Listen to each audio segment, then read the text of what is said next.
అందరికీ నమస్కారం అండి ఫ్రెండ్స్. మనకి ఇప్పుడిప్పుడే ఉద్యోగులకు సంబంధించి మరొక ముఖ్యమైన అప్డేట్ అయితే రావడం జరిగిందండి. అది కూడా ఉద్యోగులకు కేంద్రం శుభవార్త, 3 కీలక ప్రకటనలు అంటూ ఇప్పుడే మనకు ఒక లేటెస్ట్ అప్డేట్ అయితే రావడం జరిగిందండి.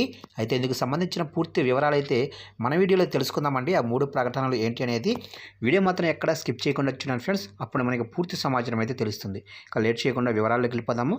ఫ్రెండ్స్, నాది ఒక చిన్న రిక్వెస్ట్ ఫ్రెండ్స్, ఇంతవరకు మన ఛానల్ ఇంకా ఎవరైతే సబ్స్క్రైబ్ అయితే చేసుకోలేదో సబ్స్క్రైబ్ అయితే చేసుకోండి. ఎందుకంటే ఉద్యోగ పెన్షనర్లకు సంబంధించి ఎటువంటి చిన్న అప్డేట్ వచ్చినా వెంటనే మీకు తెలియజేస్తూ ఉంటాను. ఇక లేట్ చేయకుండా వివరాల్లోకి వెళ్ళిపోదాము. ఇక కొత్త ప్రభుత్వం ఏర్పడిన తర్వాత ఆర్థిక మంత్రి నిర్మలా సీతారామన్ ఈ నెలాఖరులో 2024-25 కేంద్ర బడ్జెట్ను ప్రవేశపెట్టనున్నారు. ఈ ఏడాది ఆరంభం నుంచి వేతన జీవులు పన్ను విషయంలో కొంత ఉపశమనం, రాయితీలు ఆశిస్తున్నారు.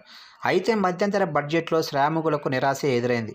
వేతన పన్ను చెల్లింపుదారులకు పన్ను ఉపశమనం కల్పించడం వల్ల వ్యాయం పెరుగుతుందని, అంతిమంగా వినియోగం పెరుగుతుందని నిపుణులు భావిస్తున్నారు.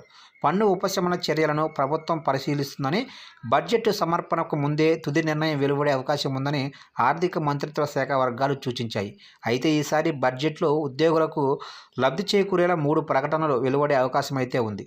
ఇక అవేంటో మనం తెలుసుకుందాం. ఇక ముందుగా వచ్చేసి కొత్త పన్ను విధానంలో పన్ను చెల్లింపుదారులకు స్టాండర్డ్ డిడక్షన్ పరిమితిని పెంచే అవకాశాలను ఆర్థిక మంత్రిత్వ శాఖ పరిశీలిస్తున్నట్లు వార్తలు వస్తున్నాయి. అయితే పాత పన్ను విధానంలో ఈ విషయంలో మార్పు వస్తుందనే ఆశలు పెద్దగా లేవు. వేతన జీవులు వాస్తవ ఖర్చులకు రుజువులు ఇవ్వకుండా పన్ను కింద వచ్చే ఆదాయం నుంచి మినహాయించుకునే నిర్ణీత మొత్తం ఇది. ఇక రెండవది వచ్చేసి మీడియా నివేదికల ప్రకారం వ్యక్తిగత పన్ను చెల్లింపుదారులకు ఉపశమనం కలిగించడానికి ప్రభుత్వం పన్ను స్లాబులను క్రమబద్ధీకరించవచ్చు, పన్నులను తగ్గించవచ్చు. ప్రస్తుతం కొత్త విధానంలో ఆదాయ స్థాయిని బట్టి పన్ను రేట్లు 5-30% వరకు ఉన్నాయి.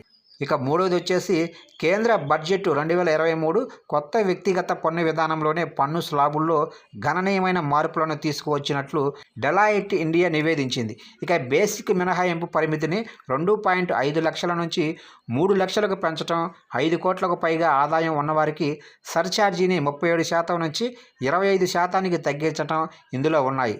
ఇక కొత్త పన్ను విధానం ఆకర్షణను పెంచేందుకు ఈ సర్దుబాట్లు అమలు చేశారు. అయితే పాత పన్ను విధానంలో పన్ను రేట్లు యథాతథంగా కొనసాగుతాయి.